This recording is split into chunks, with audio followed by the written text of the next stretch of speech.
Welcome back to The Deep Dive. We're the show that, tries to cut through the noise and get straight to the core of complex ideas. We aim for those profound insights, maybe sprinkle in a few surprising facts, and hopefully just enough humor to keep you with us. Today we're getting into Wisdom Unveiled. This is episode 20, exploring the really deep wisdom of the 12th century Persian poet and mystic, Attar of Nishapur. And just before we jump right in, a quick heads up for you listening. This discussion is based on a translation of conversations with Iranian philosophers. Sometimes concepts or maybe specific details might not come across perfectly, so we apologize up front for any discrepancies there. Absolutely. Thanks for that. So our mission today really is to unpack Attar's unique thinking. It's amazing how his ideas sort of laid the groundwork for so many thinkers who followed him. He gets into these deep ethical and mystical themes, often using really captivating stories and poems. This is a deep dive we've tailored specifically for you, aiming to give you a real handle on these profound concepts without needing decades of study. Yeah, and today we're focusing on two main threads in Attar's philosophy, and they're quite connected. First, we'll look at the whole idea of seeking. What does it mean to seek? We'll explore this through the figure of the Salik Fikrat, that translates roughly as the seeker of thought, and specifically his dialogue with the sea in Attar's really profound work, Musibatnama, which means the Book of Calamity. Okay, the seeker of thought and the sea. Got it. And the second part. The second part is Attar's concept of equilibrium, or edel in Persian. And for Attar, this isn't just, being moderate, like we might think of it, a simple moral virtue.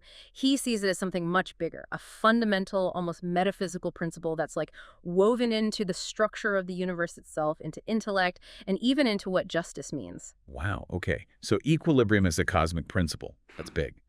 So our goal then is to really dig into Attar's insights on how thought is always dynamic, how truth might be boundless, and these deeper kind of qualitative aspects of balance in existence itself. Exactly. Let's start with Musibatnama. Many actually consider it even deeper than his more famous work, The Conference of the Birds. The main character, as I said, is the Saliki Fikrat, the seeker of thought. And Attar's core idea here is that thought itself is fundamentally a seeker. It's never static. I mean, for Attar, if thought is static, it's not really thought anymore. True thought is always striving, searching, moving, reaching for something new. That's its nature. Right, so thinking isn't passive, it's an active force. Always on the move, always searching. And this seeker of thought, it's not just one person's thoughts, but like the essence of thought itself. Universal thought. Precisely. And Attar points out another key quality. Thought needs dialogue. It's inherently dialogical. Okay, so it can't just exist in isolation. No, it really blossoms through conversation, through exchange.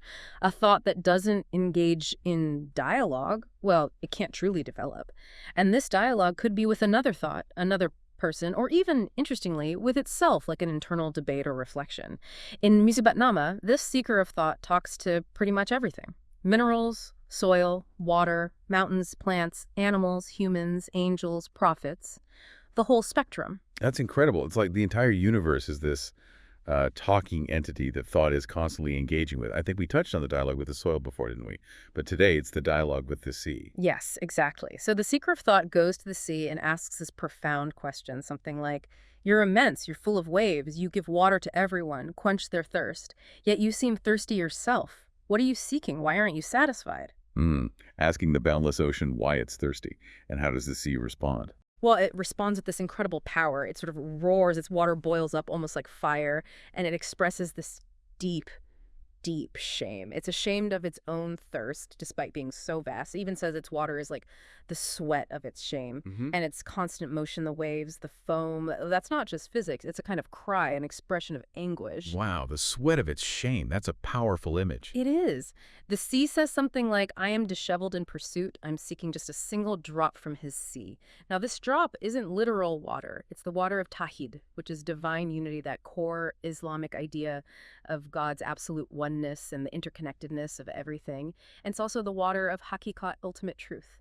So the sea, the source of life for the world, the Quran says all living things are made from water. This vast sea is desperately thirsty for this one drop of truth. And this, Attar suggests, is the sea's hidden utterance. It's zikr hafi, as opposed to its apparent utterance, which is just the waves and the sounds we normally perceive.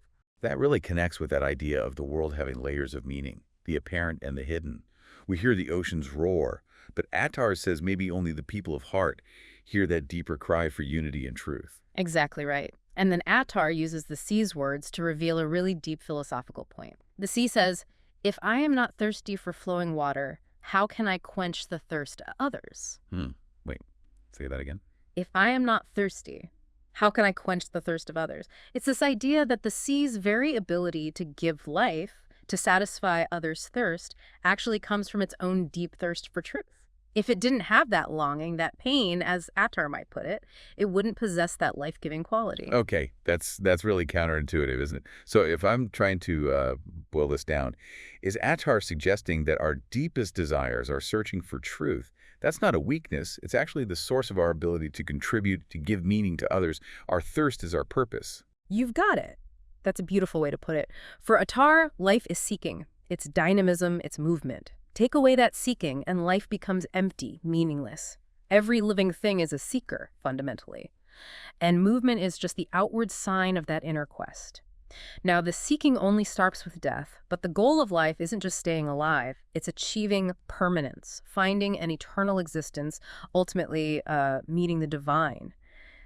The sea's search for that drop of truth is its way of striving for that permanence. So life is this constant active seeking. Okay, but if it's so dynamic, how does it stay on track? How does it not just become chaotic? Which I guess leads us perfectly into Attar's idea of equilibrium, kettle. Indeed it does. And Attar actually bases his poem about equilibrium on a very famous saying attributed to Imam Ali. The saying goes, the right and the left are misleading, and the middle path is the straight road. A classic principle, find the middle way. Right, and Attar builds on that, saying something like, go in the middle, neither towards excessive honor nor towards disgrace, for equilibrium is a part of the universal intellect. Okay, equilibrium is a part of the universal intellect. Akol kol. That sounds really significant. What does he mean by linking balance to the universal intellect? That's the core of it, really. When Attar talks about the universal intellect, he means the cosmic mind, you could say, the overarching principle of order, the divine intelligence that governs everything. So he's saying equilibrium isn't just a nice human ideal, like be moderate. No, it's built into the very structure of reality. It's like the universe's operating system, its blueprint. You know, philosophers talk a lot about justice, but not many emphasize that equilibrium is a fundamental part of this universal intellect. And if you don't have that universal intellect as a foundation, then justice doesn't really have any grounding, because justice itself is fundamentally an intellectual concept, right? Okay, so it's not just about us finding balance. It's recognizing that balance is how the universe itself is set up, and our minds are sort of designed to recognize that. I remember that striking analogy Attar uses about making rope. Too much twist breaks the rope, even if it's 100 strands. It sounds like if you veer too far off that middle path, things just fall apart. Precisely. Too much twist or too little twist, and the rope fails. It loses its integrity, its function. And this applies far beyond ropes. The deeper idea is that intellect itself is equilibrium. If the universal intellect is equilibrium, then the entire cosmos, in its very existence and operation, follows this principle. It makes you think of that other profound idea. By justice, the heavens and earth stand firm. This isn't just about society. It means the whole of existence, from the spiritual down to the physical elements. Think about, say, the stability of a building, or even our own bodies. There's an incredibly complex balance keeping everything working. Disrupt that balance and things collapse. The body can't endure. Wow. So this equilibrium isn't just important, it's existential. Like the universe literally depends on it, which raises a really interesting question. When Attar talks about equilibrium, is he just saying, avoid the extremes, avoid doing too much or too little? Or is there something more going on? That's a great question. Let me try an analogy. Think about lukewarm water. Okay. Boiling hot water, well, it burns. It's not useful for many things. Freezing cold water isn't very functional either. But lukewarm water, it's neither boiling nor freezing, yet, in a way, it kind of is both. It contains the qualities of warmth and coolness, but without the harmful extremes. This shows that equilibrium isn't just a quantitative middle point, like finding the exact number halfway between 1 and 100. It's more of a qualitative state. Think of it less like a simple average and more like a perfect blend, where you capture the best aspects of both extremes without their negative effects. Lukewarm water isn't just not hot and not cold. It's soothing because it harmonizes warmth and coolness. Ah, okay. Got it. So it's not just neutral territory. It actively incorporates the positive essence of both sides. Yeah. It's not just not bad, it's positively just right. Exactly. And this loops back to the nature of intellect. True intellect always aims to be objective, concrete, rooted in reality. If thought gets detached from reality, it just becomes fantasy, illusion. Attar saying equilibrium is part of the universal intellect means this balanced objective reality is fundamentally woven into existence. Aristotle's idea of the golden mean in ethics is obviously important, but Attar seems to be taking it a step deeper, linking it to the very essence of being. Right, it's metaphysical, not just ethical. Okay, this also makes me wonder about knowledge itself. Folly, ignorance, that's clearly a negative extreme, a lack. But what about the other end? Can you have too much knowledge? Can knowledge be excessive? That's interesting. Attar would likely say no, not true knowledge. True knowledge doesn't really have an upper limit. You can't know too much. The excess you might want to avoid isn't knowing too much, but maybe things like excessive curiosity about trivial things, maybe meddling or being superficial. Since intellect itself is justice and equilibrium, genuine intellectual growth can't really be excessive. It doesn't have the upper boundary problem. This is where we sometimes trip up by looking at justice only quantitatively. For instance, some might argue that perfect justice means everyone has the exact same amount of wealth, pure equality. Yeah, that sounds fair on the surface, but... But would it actually be just? If everyone had the exact same amount, regardless of need, effort, contribution, circumstance, it feels like it misses something crucial. Yeah, it feels too simplistic. It might even create new kinds of unfairness. Exactly. That purely quantitative view doesn't capture the whole picture. True justice, as Attar implies, has both quantitative and qualitative aspects. Think about divine justice. God rewards good deeds, that's justice. But what about forgiving sins? If God forgives someone, is that unjust? Many theologians would say no, that's an act of absolute mercy, which isn't contrary to justice, but perhaps transcends its simple calculation. This points to that qualitative, immeasurable dimension of divine equilibrium. Justice includes mercy, which doesn't operate on strict measures alone. That's a really powerful distinction. Mercy operates on a different level than calculation. Okay, but intellect is the thing that measures everything else. It weighs, compares, balances. Then what measures intellect itself? We gauge its balance. What's the yardstick for intellect? The answer, perhaps surprisingly, is intellect itself. It's self-measuring. Think about the scales we use to weigh things.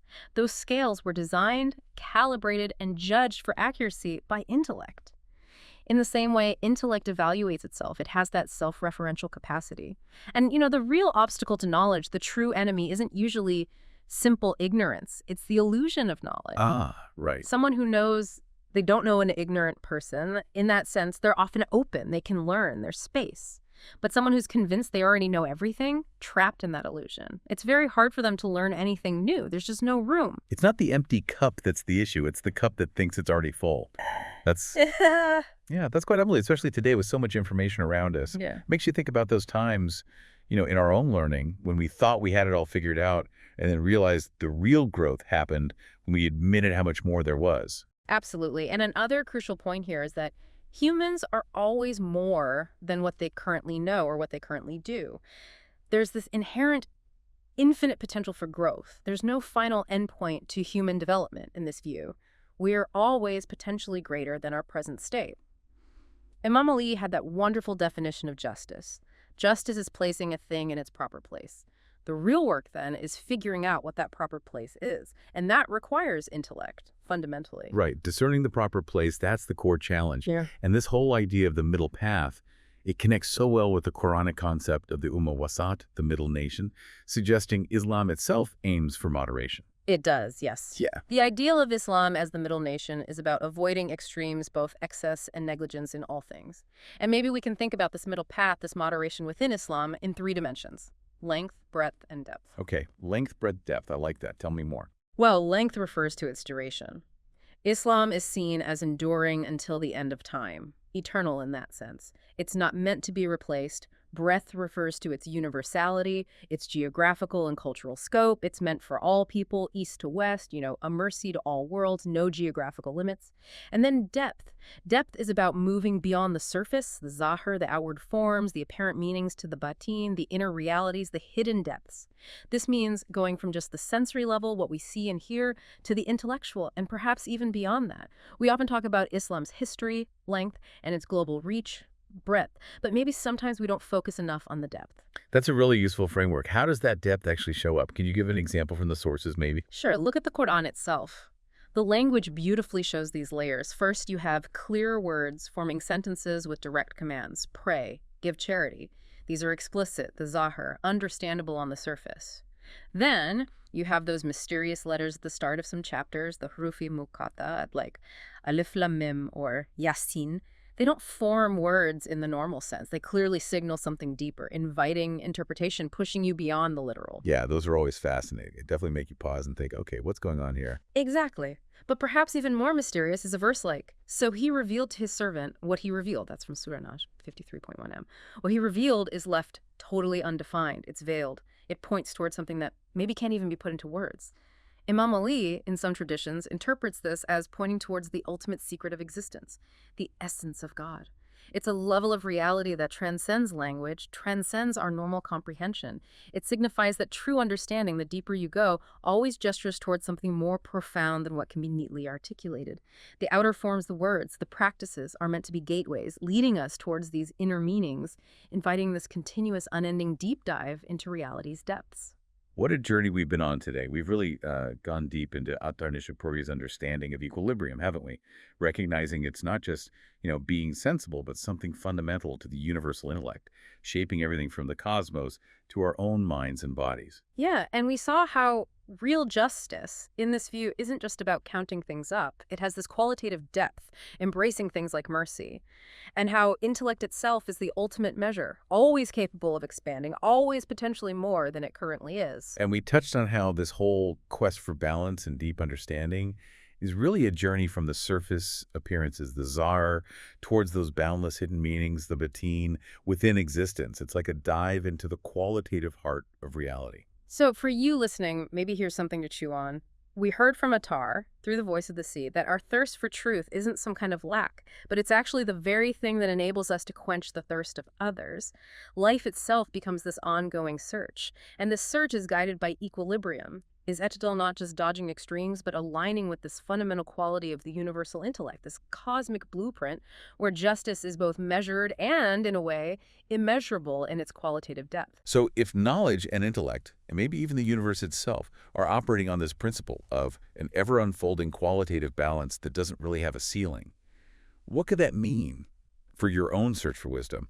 How might consciously trying to find that middle path, not just in what you do, but maybe in how you even take in information, how you perceive reality, pushing past that surface level, how might that shift your day-to-day understanding?